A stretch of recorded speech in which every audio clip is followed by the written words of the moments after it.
Welcome to the Let Me Be Free podcast. My name is Jackie. And my name is Alwyn.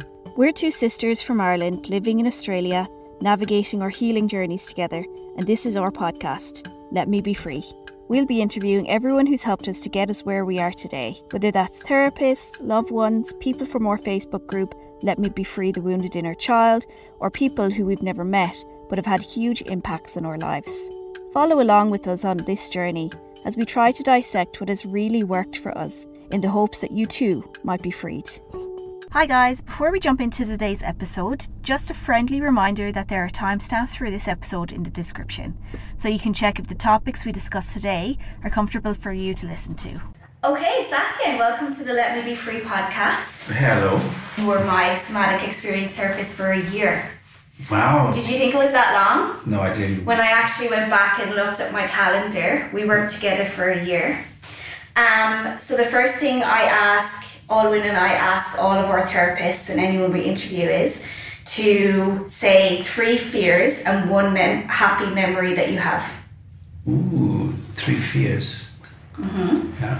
So I went for a bike ride this morning, which had a lot of exuberant kind of stretches in it, and I had a bike accident about 4 months ago, and the memory sometimes comes back when I look at the road and I look at certain constellations, because I came off the bike path. So when there are similarities to that, I notice that I kind of constrict, and maybe that's kind of a fear thing. Absolutely. Yeah. So just in one bike ride, I have then many moments of fear and many moments of presence or pleasure or comfort or bliss or whatever you want to call it. Mm-hmm. So that changes, rather quickly, really. How quickly? So from the moment where you notice yourself feeling fear and constriction to the point at which you're stabilized or your nervous system is reset? I would say within half a minute, 15 seconds. And would you say that that's something that has improved over time throughout your life, that this amount of time that it takes you from that experience of fear back to being regulated and not experiencing the fear? Because that's quite quick. Yeah, I mean, it's gotten quicker over the months if we refer to the accident, yeah? So that the recuperation time was a little longer at the beginning, and now it's still coming up as, oops, there's a memory of that, or be careful, or but it recovers fairly quickly, and I also begin to ride faster and become a dangerous rider again. Yeah. Perfect. Yeah. 2 more fears? Oh, 2 more fears. I thought there were already 3. You're including those 3 in your bike ride? Yeah, because they all have the same kind of pattern in the nervous system. It doesn't really matter, how it gets triggered. You don't have any existential fear? Existential fear? No. Wow. Holy moly. But what do you mean by existential fear? Like, I fear all the time that the world is going to be turned upside down, whether it's because of climate change, or whether it's because of AI, or whether it's because of illness. No. Wow. Okay, 1 happy memory, so. 1 happy memory.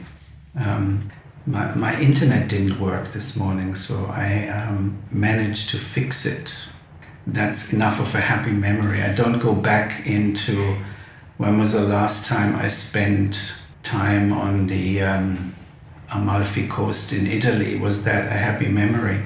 That for sure was not a continuous happy memory, because there were also many conflictual situations, and then you don't find a place to sleep and so on and so forth. So I don't have like big happy memories and big terrible fears.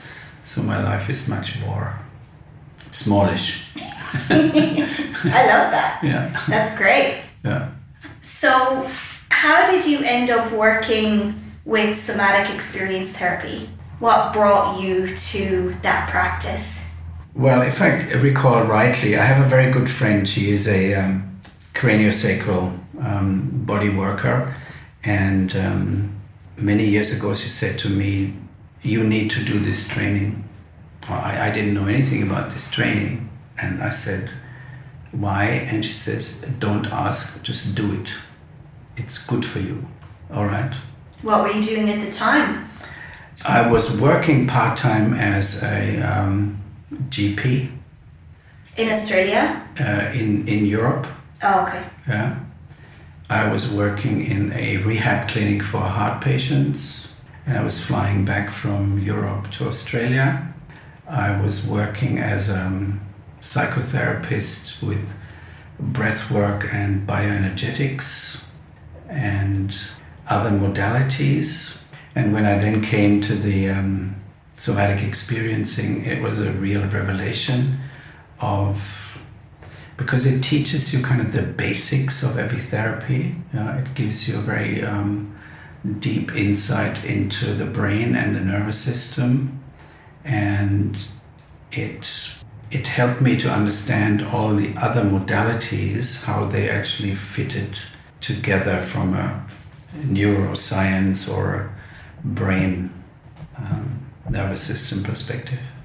Was there it feels like two different worlds, working as a GP in a clinic for, did you say heart related issues?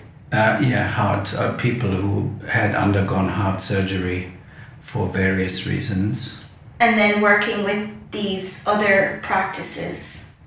Did it feel separate, or it felt quite... I mean, conventional medicine is quite separate from other modalities because it's very symptom oriented. It doesn't really take the whole person into consideration. It picks out little, lab readings, and then they get fixed, or an ECG isn't working.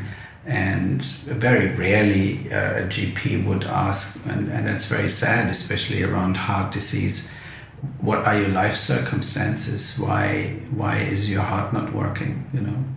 That's very rarely done. We look at screens, we look at lab tests, we look at ECGs, and we see this whole issue very mechanical. We don't look at the emotionality and the nutritional aspect or whatever else is creating this patient. But you found that you could go between both worlds at the time? Yeah. So this lady suggested that you do this training, didn't tell you why. You did No, it. she just said it's good for you, and it was good for me personally. I had to look at a lot of traumatic incidents that I had experienced in my life, because the training itself is very experiential. So it's not just you learn something about something. It's basically driven about what is your own nervous system, what is your own history, etc., etc. How does that come into a session when you work with people? So that part is very valuable, and then you get a lot of intellectual insights also about polyvagal theory, about how the brain works. So yes, very good training. So within the training, you were actually doing somatic experience therapy with someone else? Yes. You were practicing it? Yeah, one of the basic structures of the training is what we call the triad work. So triad means you have a client, a therapist, and an observer, and you change the roles. And so you work as a client, you work as a therapist, you work as an observer in a therapeutic situation on a particular issue, for example. Let's say there is a section about accidents. Yeah, so you look at, well, have I had an accident? Yeah, I fell off my bike recently, but have I had other accidents in my life? How does that affect me in this very current situation? And you would think, oh, look, that was 20 years ago, I had a car accident, or does that really count? And some things do count and some things don't count. So then you work in that triad about your own experience with car accidents or other accidents. And how long did it take for you to do that training? Yeah, it's 3 years. Wow. That is... 3 years. Yeah. Medicine is 7 years. So, yeah. Is that why when you look... Because when I looked on the Somatic Experience Australia website and it lists the people who have been trained, the list really isn't that big. When I found you, the list was even less. Since then, I looked on it the other day and there's about double the amount of people on there. But if that's quite extensive training, it makes sense as to why, it probably takes a lot to get onto that list on that website. Well, not everybody who starts the training is going to finish it. There is a certain amount of people who drop out because they find it's maybe not right for them, maybe it's too expensive. Mm-hmm. There's various reasons, life circumstances, that they can't hang in there for more than a year, for example. And then you have to have requirements with regards to practice. You have to have certain sessions on yourself. You have to have case consults. So it's quite an in-depth study. Yeah. And to get that all together requires a bit of persistence over 3 years. Yeah, absolutely. Can you explain how you do your sessions in somatic experience therapy? Okay, I'll give it a try. All right. So somatic experiencing, what you learn in the training is a very precise scientific method about how you work with a client's autonomic nervous system. Yeah.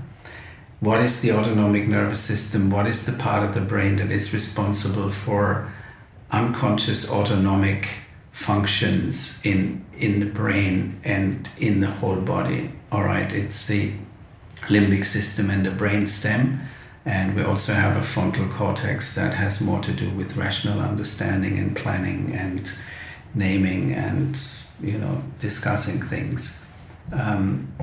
So I think somatic experiencing is very precise in that. So there's no inner child work as such in that. It is like we're looking at how the nervous system presents itself in every moment.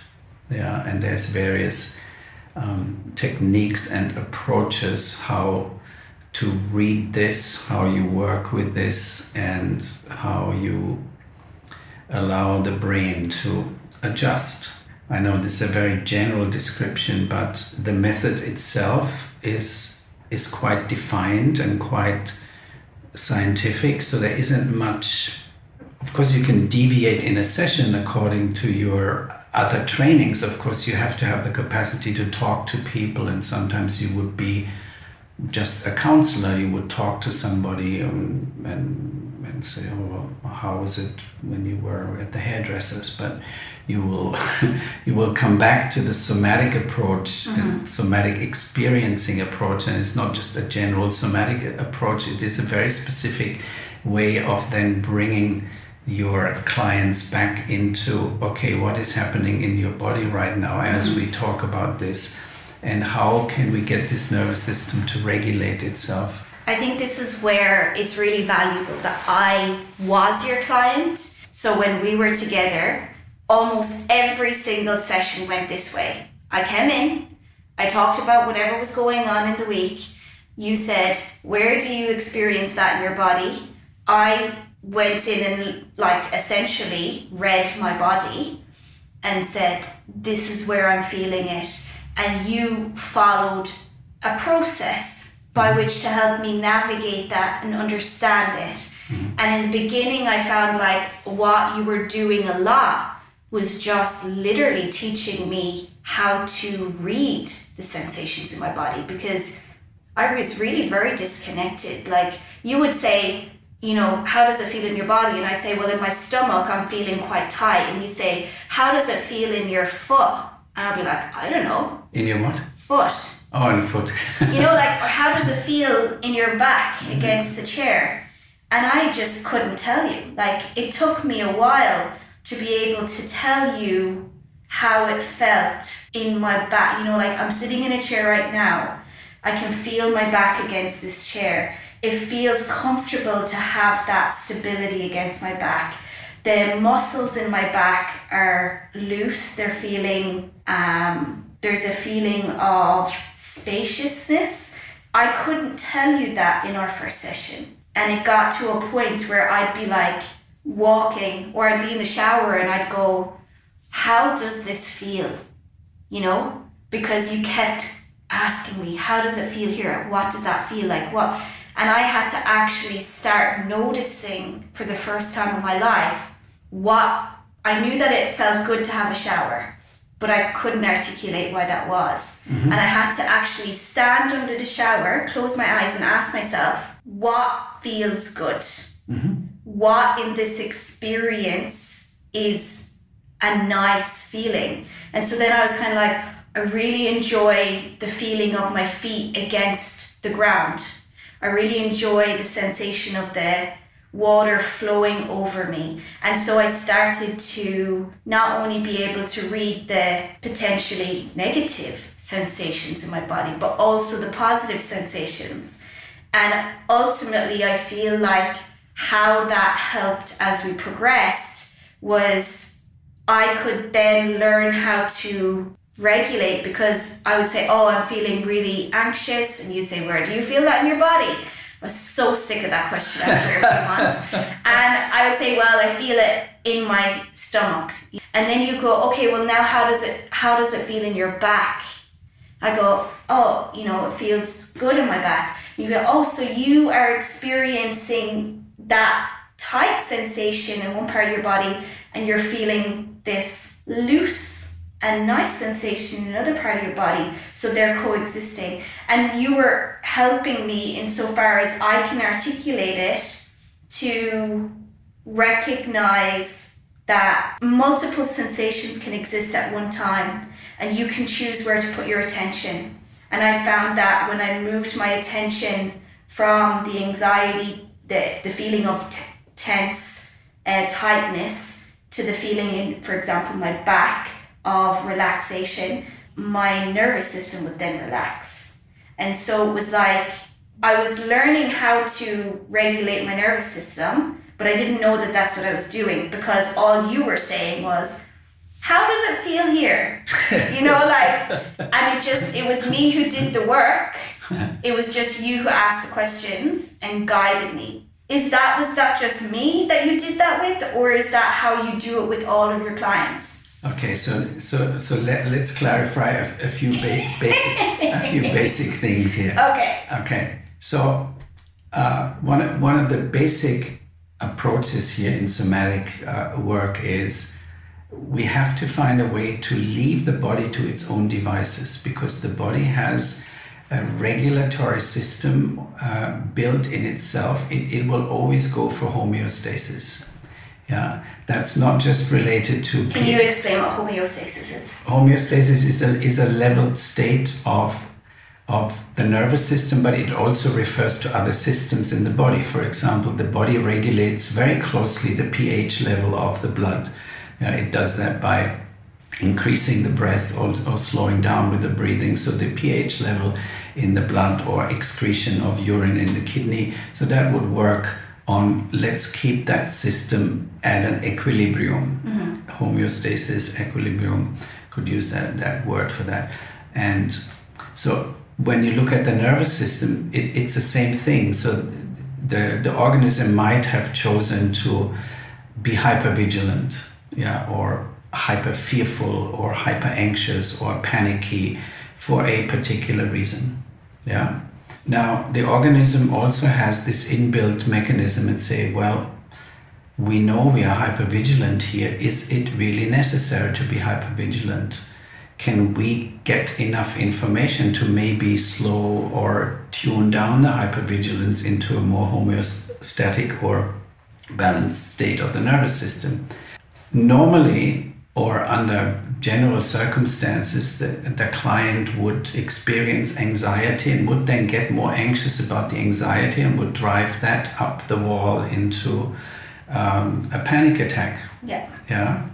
There are also intrinsic drivers in the nervous system that go rather for the more hyperactive situations, because there could be a dangerous situation. It's called negative bias.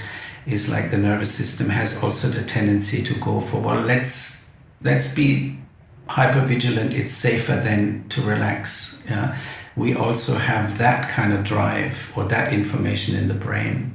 Yeah, and we also have the drive in the brain that says, well, is it really necessary?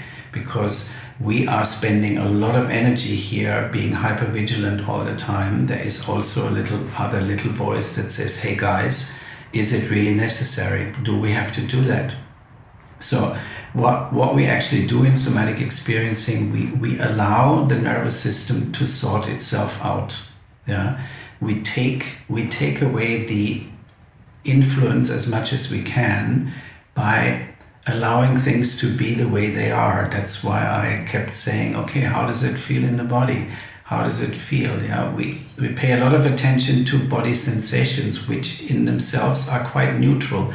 The world of the body sensation is a big topic in somatic experiencing. It deals with coldness, heat in the body, fluctuations, electrical currents. When you begin to pay attention to your body, you will enter the world of body sensations. Yeah, they are not good, they're not bad, they are just sensations. Even when you look at pain sensations, if you look really closely, a pain sensation is made out of electric currents, or there's a pulse, or there's a heat, or there's a pressure. So it takes it away from the judgment of, oh, that's bad or that's good. Yeah, and it basically leaves the body, gives a little space to the body and says, hey, we hand it over to you. What are you going to do with it? And then the body says, wow, yes, thank you very much. I can balance that. Yeah.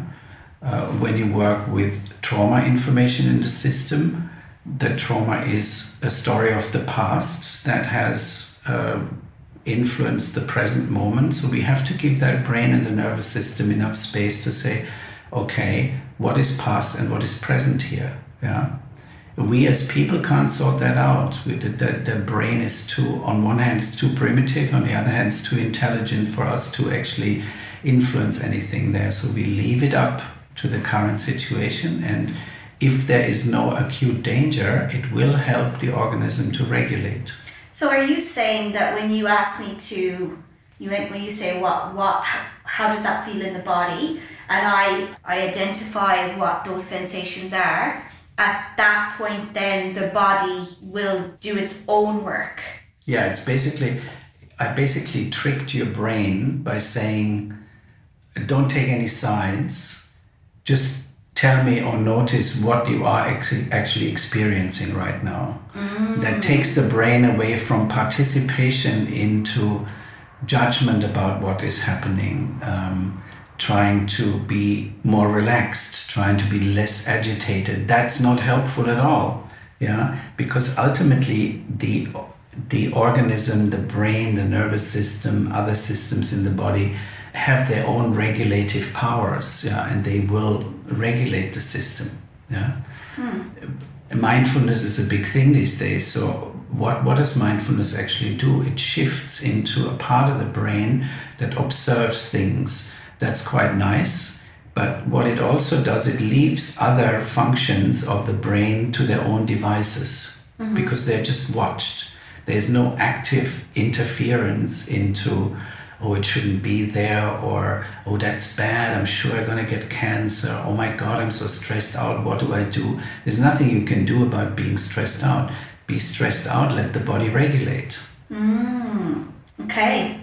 I didn't understand that that's what was happening. One of the things that really stood out in our sessions was you very rarely deviated from that format. Like, I think there was only one time where I came in here. I think I booked a hotel room for a lady who was homeless, and I came in here and I was like, oh my God, I'm freaking out now because I didn't really think about it, and my credit card is held by the hotel in case there's any damage to the room, and now I'm worried that maybe if there is damage to the room, I'm going to get this hotel bill. I was like, but I know what you're going to say. Go inside and tell me how it feels. And so I closed my eyes, and you were like, no, let's figure out what we're going to do about this. Like, that was the only time where we deviated from the format, where you were like, no, like, what can we do about this now? Forget about going inside. Like, how can we fix this problem? And so we talked about it, and we came up with this solution, and I went and fixed the problem after that. But other than that one scenario, it was pretty much always the same thing. I came in, I talked a little bit, we explored the sensations in my body. Is that because ultimately what you're trying to do is to teach people how to do this so that they no longer need to come here to you, that they can do that in their everyday normal life? Or is that literally just because that's how somatic experience therapy is supposed to be done, and that's just how it is? Yeah. Sometimes I give concrete homework about certain things, but it usually is a somatic body experiential approach. Yeah. That's why I find this method so at the root of everything. It covers basic understandings of sensations, feelings, how we feel certain things. You know, if we only talk about or intellectualize or structure with an understanding, we're missing a very big part of human experience. Yeah. I think one of the things for me was I am very much in my head. I'm very intellectual in how I deal with things, and there's not a lot of space for that in somatic experience therapy, because the point is that you start to read your body, you start to understand sensations and stuff like that. Do you find that there's people who come here who just want to talk, and how they're not at a place where they're ready to do somatic experience? No, I would take that to another level and look at it is not so much about the contents that we're experiencing, although we work a lot with bodily sensations and how does it feel, and you know what's happening next, and did you notice that, and body stuff. A much more important issue is actually that you are noticing something here. Yeah, so it is not counterproductive when a client comes in here and says, I am totally in my mind. I say, great. How do you know that? And the client will say, well, what do you mean, how do you know that? I am thinking a lot. And I said, well, that's great. Yeah? You might have a judgment about that you're thinking a lot, but I am much more interested that you actually are aware of that you are thinking a lot. And that's also a neurophysiological kind of trick in the brain, because becoming aware of things activates a different part of the brain. So already you have a little bit of distance to your thinking. Yeah, so there's no problem if people are thinking a lot. It's great. Yeah, I find somatic experiencing is a very all-inclusive kind of process. It does not value or overvalue certain things, and it doesn't say, oh, you can't go into this process because you have problems with feeling things. No, if you have problems with feeling things, that's great, because you notice that you have problems with feeling things. Let's start there. Yeah, it's very inclusive. There isn't really anything apart from maybe if somebody is completely psychotic that you would say you're not suitable for that form of approach. And what about if people come in here who are extremely, let's say for example, they're they have thoughts of suicide. That's good. Yeah, they have thoughts of suicide. Yeah. I have adopted over the years a parts model, and I like Janina Fisher's parts model more than internal family systems because it's more trauma informed. I don't know why internal family systems is just too complicated for me. Maybe that's what it is. So I work with, as you mentioned, suicide. I pay attention to parts of the survival brain has created certain parts which it uses to strategize certain things and protect the organism from total devastation. Yeah, total devastation is basically the root cause of any kind of traumatic experiencing because it drives the nervous system over a certain limit, and there is loss of structure, loss of control. It feels like I am going to die. I have lost it. Yeah, that's the core issue of trauma.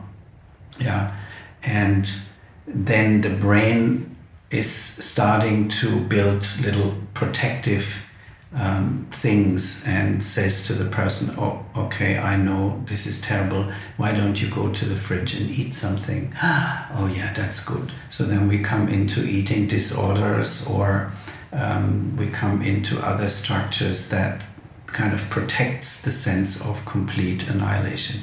So I like that part model. So if somebody comes to me and says, I have thoughts of suicide, I say, wow, that's interesting. Yeah. So I point out that this is the suicidal part that has taken over, and it wants to prevent you from feeling completely devastated. At least it gives you something to do. You have some form of control over something. Yeah. So that would be your suicidal part. Yeah? And so there's many parts that come to the surface in a session. And then you can work with those parts then also body related. You can begin to kind of address the suicidal part. How does it feel in the body? It might not have any sensation. It might be a completely dissociated part. It might have no sense in the body. It's completely gone. But nevertheless, remember, the most important thing is we are actually aware of what's happening. So I am not afraid of suicidal parts. I work with a client in that fashion, and it creates a certain distance and a certain understanding, and it welcomes the suicidal part. That's interesting, because after we worked together, I started studying IFS, so I did their 6-month online program just because I found it quite valuable. What was the name of the one that you said you use? I like Janina Fisher. Janina Fisher. I don't think she's given it a name. It's just like her parts model is for my simplistic brain something I can understand. I think you probably did some of that work. You probably incorporated that into your work with me, but I wasn't aware of parts work at the time, so I didn't even notice. I wonder if we did sessions now, would I notice you incorporating that in? I generally do, because what do you call it? Psychoeducation. You speak also to the clients and say, look, this is how it functions, and it's very helpful for many people to just understand, this is just my survival brain doing its thing, and this is my suicidal part, and this is my overeating part, and this is my I want to have a drink part, and this is my fight part. I get really aggressive sometimes, and I get really withdrawn sometimes. I get really moody sometimes. So these are all survival parts in the brain. Yeah. But with the somatic background, you can then relate them also to the physicality of the body, because they take shapes and forms within the body. When you are in your fight part, you feel hot, you feel angry, you feel like your heart is racing. So the fight part, works with all the billions of cells in your body and says, that's what we're doing now. We're going to get away from that feeling of complete devastation, that we kind of dance around, and we don't want her to go there. Mm-hmm. So when you think of the ultimate combination of therapies, if someone you cared about in your life was really struggling and they didn't know of all the different modalities or therapies, they're just not in that world, and you were to suggest a way to help them, that they could help themselves to deal with it, what would you suggest? Build them a hut in your garden and bring them food 3 times a day and leave them alone. Really? That's what we do in therapy. We leave them alone. We leave the system alone. And this is where the power comes from. We're not fiddling around with anything. We're not saying, oh, why don't you think positive and that'll all change? And no, we guide clients to that point of, well, I mentioned this point of utter devastation or annihilation that might have come through neglect in childhood or anything, but the organism has grown out of this. So ultimately it is a paper tiger or a paper dragon that we are afraid of, that we are unable to survive. And what did the old monks do? They just said, you are off your fucking face, go in the hut and be with yourself. And he will face his dragons, and he will create out of his own volition, out of his own sense of self, and power will come back. It's never going to happen if you put anything there, do this, do that. It's not going to work. So ultimately, you have to go through gradually into this abyss, and then you will see the abyss is just the past. I think that is quite interesting now that I think about it. Of all the therapists I've used, there's been a lot. I'm only interviewing 3 for this podcast, but I've had a lot of I've gone to a lot of different people, whether that's in mainstream medicine or in alternative therapists or, energetic work or stuff like that. But you have by far been the most content to allow my process to be my process, whatever that is. Like, I feel like a lot of therapists are very invested in whatever is to happen. Like there's a certain amount of responsibility that they feel to get you to a certain place. And I feel like you were very kind of, I don't know if laid back is the right word, because I understand that it is ultimately a choice that you make in how you conduct therapy, but it's very much whatever was coming up was what was coming up, and you never seem to get overwhelmed by anything. Or can you articulate that? Yeah, I think I know what you mean, and I think it's an important point. The space that you want to create for anybody, whether it's your lover, your friend, your husband, your wife, is ultimately a space of self-responsibility. Yes. Yeah. You do not want to disempower them by giving them suggestions or making them feel wrong, or they shouldn't be in this place, they should be somewhere else, they shouldn't be having panic attacks. It's not comfortable when you have panic attacks, but that's what you have. So there needs to be a deep trust in existence, in your nervous system, in your brain, that it's going to sort itself out. Mm-hmm. When you look at the development of a child, the sense of self gets very quickly destroyed by the child gets told, oh, if you don't behave like this, I'm not going to give you a lolly, or if you cry, mommy will not hold you, or vice versa. And so the child kind of begins to modify its behavior towards the safety of the surroundings, and it does its best what you can do. But in this process, usually the child loses a sense of self. I have so many clients who come in here and say, well, I just don't know who I am. well, what is this? Is this a mask? Am I just doing this because I'm traumatized? Who am I? Is a general question. And it's ultimately a spiritual question. So find out who you are. If you have panic attacks, that's who you are. If you're depressed, that's who you are. So what wants to come from there? You have to see that. Mm-hmm. Yeah. Yeah. And if you begin to fiddle around with the nervous system and put more stress on it in terms of, oh, I shouldn't have that, I should be healthy, I shouldn't be sick, that in itself puts so much sympathetic charge into the nervous system that it's counterproductive for healing. Yeah.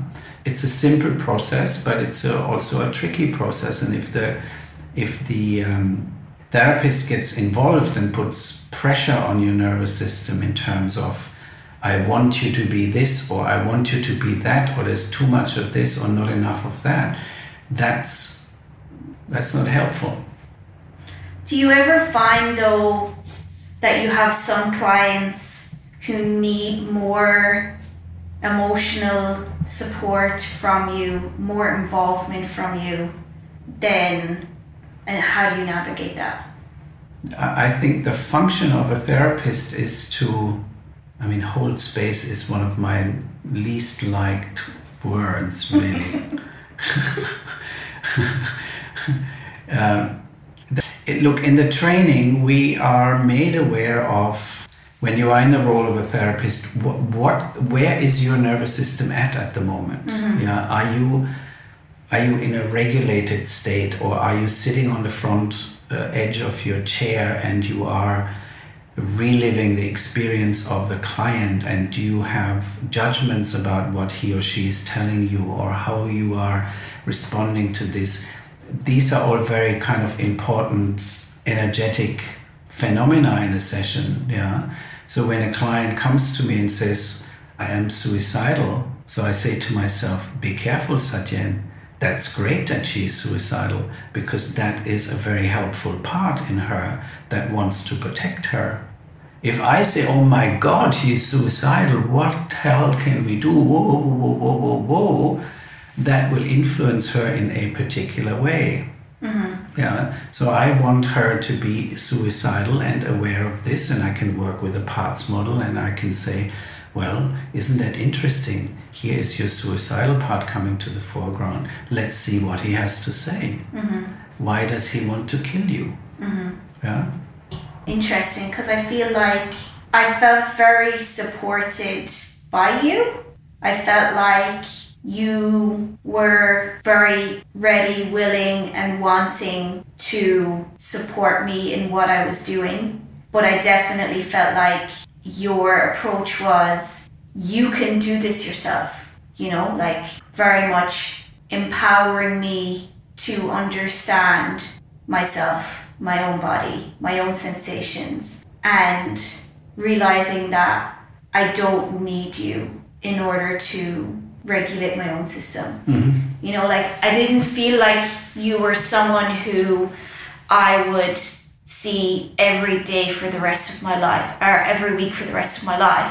I felt like you were someone who helped me learn what I needed to learn about myself. Mm-hmm. And then I go out into the world and I do it. Is that what your approach is? Is that what when you think of the type of therapist that you want to be, do you see yourself as wanting to be someone who long-term supports someone, or someone who helps people to learn what they need to know so that then they don't need to come and see you? I started out with being a very German, very goal-oriented therapist, and I thought to myself, that person only needs to see me for 10 sessions and then she should be fine. Now that is a trap in itself, and I had to learn that over the years. Somatic experiencing is a client-driven process. So the client, and I didn't quite understand that at the beginning because I had too many overlays in my German mind I was working too goal-oriented, there needs to be a success here, there needs to be, we need to achieve something here. Yeah, I have come away from that not in its totality. I check in with clients every session and I say, okay, what is it that brings you here new? Like, I want you to be new, I want you to be fresh, and what is it that we are wanting to look at, or why are you here? What's going on, etc., etc. I'm bringing myself back into that field. And when a client, there comes a point in the process where the client then basically says, or can we reduce it to every 2 weeks? I noticed that sometimes in the past, whenever I approached a client and I said, well, look, now we've been working so long, do you think we should reduce it to 2 weeks? Most of the clients were freaking out. They were saying, oh, no. You know, there was that child pattern that says, oh, he's throwing me out. Yeah.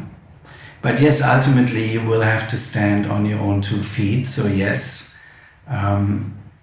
it's a delicate process. Mm-hmm. Yeah, it's not so much black and white. 10 sessions, you're done. You should be doing everything. I have one client. Yeah, I see her for a long time, and I begin to understand that that's a certain function in her life, mm-hmm. and that's what it is, you know. Mm-hmm. Yeah. So it's up to the client what they want. Some people want to see you for that steady part in their life that they want to have someone who they see every few weeks. Yeah. And other people want to, like myself, learn how to.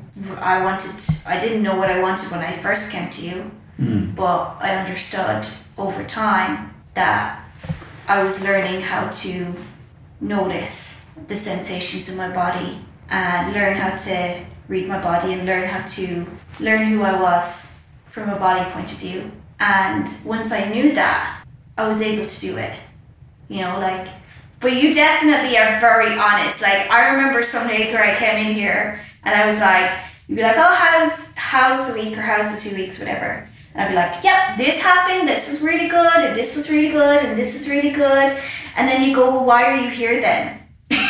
You're like, why did you come? Like, why are you even, if everything is good, why are you here? And they'll be like, oh, well, there's this thing. You know, like, I'd like to work on this. But you were very kind of like upfront, like, well, if things are good.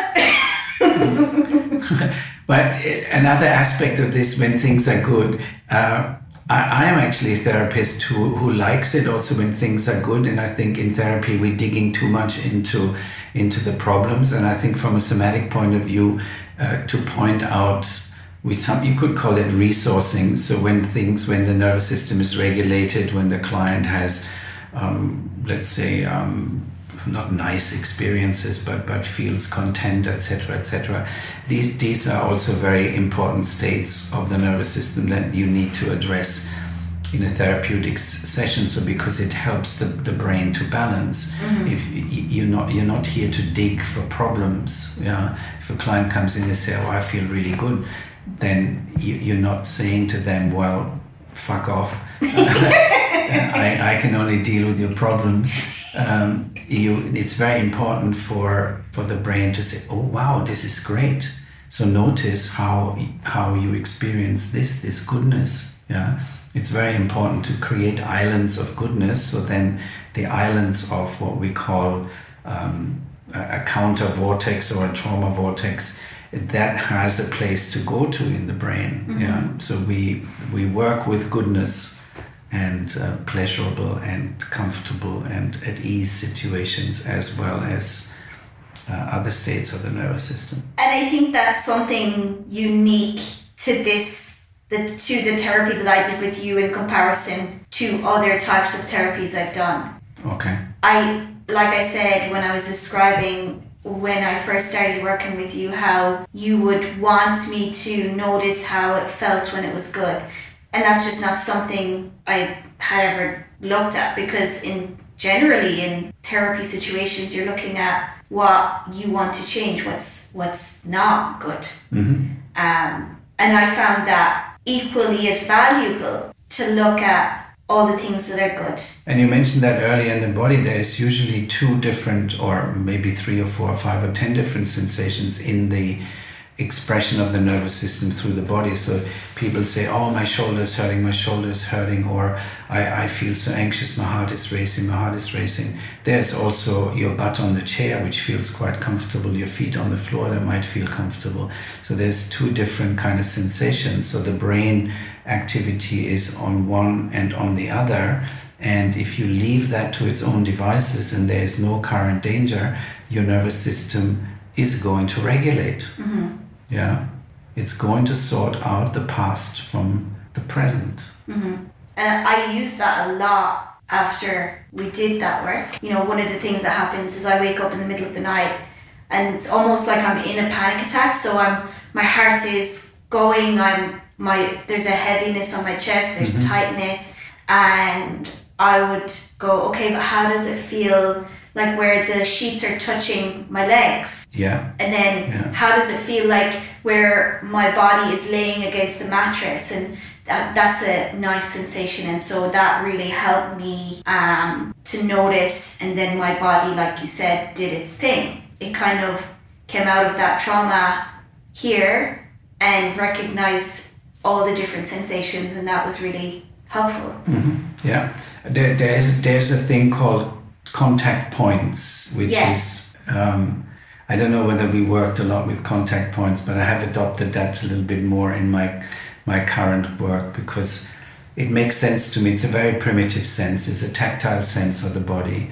You feel your butt on the chair. Are you feeling your butt on the chair? Some people don't. Some people have a dissociated part in the brain that's active and they have very little connection to the physical body. Remember, it's important.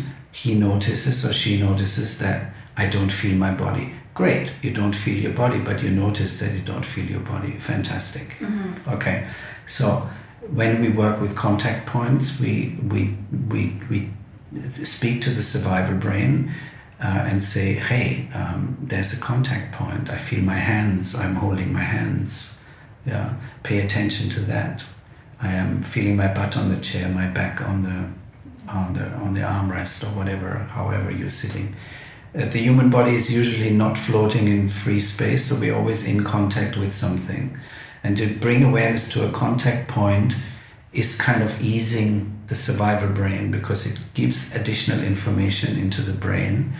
And the brain will say, whoa, she's probably not running away from a tiger. So that panic attack that I have created, I have maybe created out of a past, what we call intrinsic memory, or she had a dream in the night and she wakes up and full panic attack. But she can also feel her body through the sheets making contact. The survival brain is very primitive. Remember, it's 150 million years old. It's a reptilian brain. It doesn't know words, but it knows sensations. And here we are again, sensations, body sensations. So becoming aware of body sensations and basically feeding the survival brain with additional information will ultimately help it to regulate. Yeah, I like the work of Elizabeth Stanley. She is a fantastic person. So my favorite girls are Janina Fisher and Elizabeth Stanley. That as an addition to somatic experiencing is basically what I do because it makes sense to me from a neurophysiological point of view.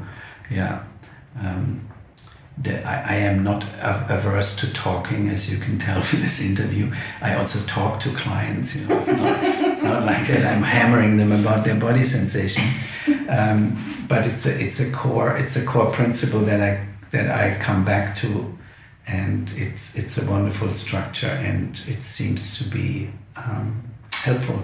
And what does she do? Is she the one who does contact points? Yeah, she's big on contact points. Okay. And she works with Navy SEALs and highly demanding professions like police officers. Yes. She teaches and trains people to understand their nervous system like parachute fighters and things like that, who have to be really, focused and spot on. So she works in that field, but she also comes from an angle of somatic experiencing. I think she's a somatic experiencing practitioner, but she's been working in America with interesting professions, let's put it that way. Oh, I love it. I'm definitely going to look that up. Yeah. So she has information about that online? Sure. Or you read a book or something? Yeah. Great. If someone listening wants to engage a somatic experienced therapist, how would you suggest they go about doing that? Because like I said earlier, there are quite a few people who list somatic experiencing in their toolbox per se. Okay, so let's put it that way. Somatic is a trauma. Somatic are words right now that are used all over the place. Yeah. And I think it's a big money-making thing these days there's trauma. And in my news feed on Facebook is like one trauma course after the other, like it's insane. Yeah. Yeah. So I don't know what would I say to that. I think if you do the somatic experiencing training, you still have to consider what kind of person is this, what kind of background. You see, I am basically an old hippie who meditated for years in India, so that obviously is also something that I bring into a session. Yes. Yeah. So it is important how it lands with the people who do the training. How do you choose your therapist? Look, I have no idea. I only work with word of mouth. Yeah. I don't advertise. I am a very... Do you want me to put your details on the podcast in case people want to access your services for people here in Perth, or you don't? Yeah, for here in Perth is fine. Okay. I prefer more the personal approach rather than the online approach. You don't do any online really, unless it's like a one-off, isn't it? Yeah. It's not my preference. Yeah. Mm-hmm. I personally like the personal approach and see the people in the session, but there is also advantages on online. Okay. Yeah. And when you have chosen therapists, do you have a therapist? Do you have your own therapist or coach or person who you work with? I don't like therapists. Why doesn't that surprise me? If you did need to get one, how would you personally go about getting one? Look, I would say my basic dealing with life is meditation rather than therapy. I have very good friends who I can talk to. Okay. Yeah. I have a partner who I live with. These are my gurus and my therapists. But if I held a gun to your head and said, you have to get a therapist, how would you go about doing it? Ask for recommendations from your friends? Probably. Okay. From my perspective, I have found that I've needed to approach therapy from 3 different avenues. One is the physical body. So the work that I did with you is what I count as the physical body. One is the energetic body. So whether that's Reiki or energy, some kind of energy work. And then the third element is mind work. And so I've used IFS for that, but there's so many different parts work type, inner child work type, insert type there. Check out Janina Fisher. She has written a wonderful book also. Okay. Very, very interesting. Yes, multifaceted approach is definitely, I definitely would support it. I would never say that this is, or this is just somatic experiencing will do everything. But having said that, also I look at nutrition, for example, with clients, if they drink 6 cups of coffee and... You never looked at nutrition with me. Maybe it wasn't the time then. Yeah, but if they drink 6 cups of coffee and wonder why they are so anxious, then I would kind of mention that and would say, well, it contributes. Yeah. But you can, again, you have to understand, like, nutrition is often built into the whole system. You know, you can't just say, well, you know, eat healthy and you will be fine. There will be the eating part of the survival brain will say, no. Yeah. I can't do that. I have to have a tub of ice cream every night. So to approach something from an outside structure doesn't work with somatics. Yeah, you have to go at least from both sides. You have to, you know, understand from why is the drive coming to overeating or not eating healthy. It has a particular function in the brain to protect you from something. So if you can't just say, well, eat well and you'll be fine, although that would make sense, but it doesn't make sense to the survival brain. The survival brain will get up in arms and it'll make it actually most likely worse. So, but yes, addressing, you know, nutritional issues and exercise and stuff, but in the context of a traumatic understanding. You can't just say, why don't you go for a run every day?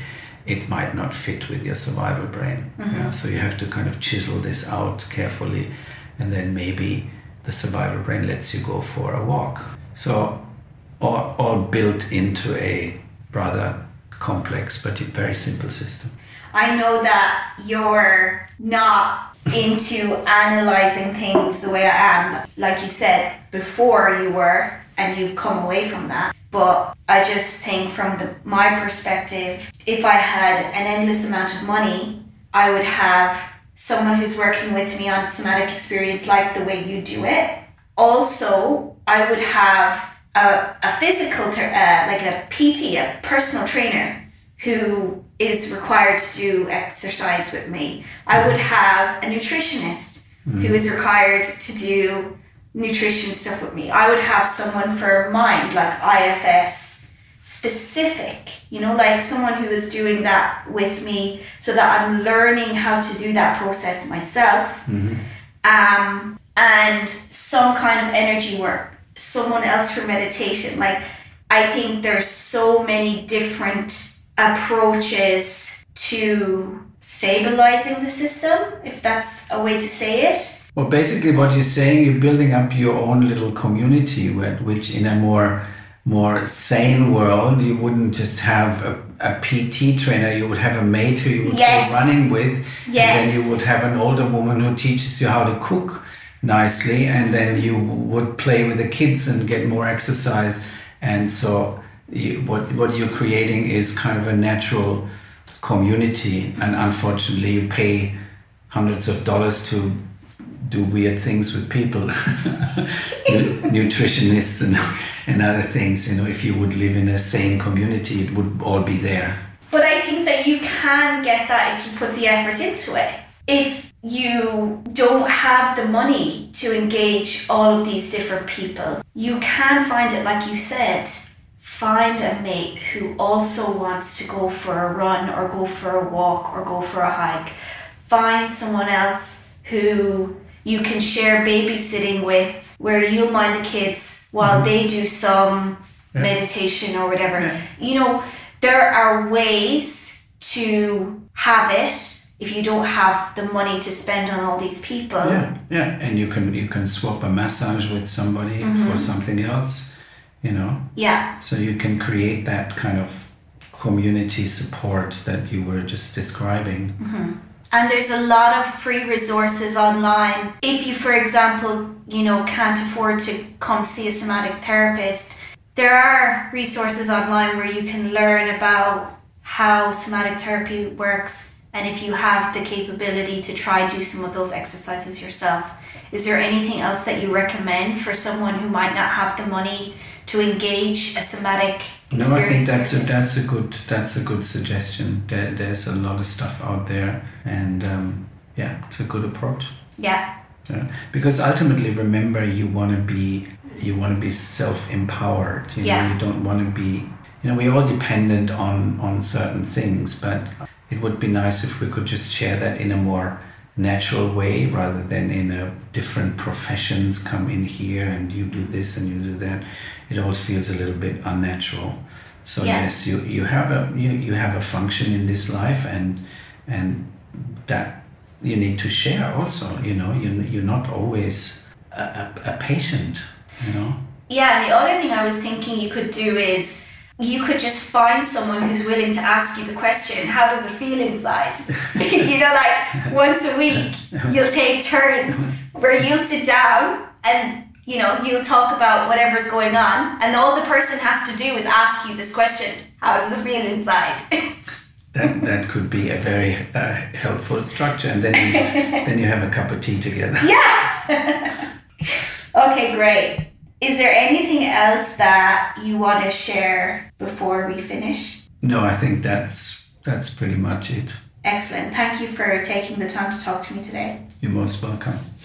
Thanks so much for tuning in today, guys. All the links to the information we discussed in this episode will be in the show notes, including timestamps where we change topics, so if you want to come back later and just listen to one section, you can. If you haven't done so already, please join our Facebook group, LetMeBeFree, The Wounded Inner Child, and post either anonymously or not what's going on for you in your world. We'd also be delighted if you would share this podcast or the Facebook group with one person who you think would benefit from the information. Be along, Mahaguf. Have a beautiful day.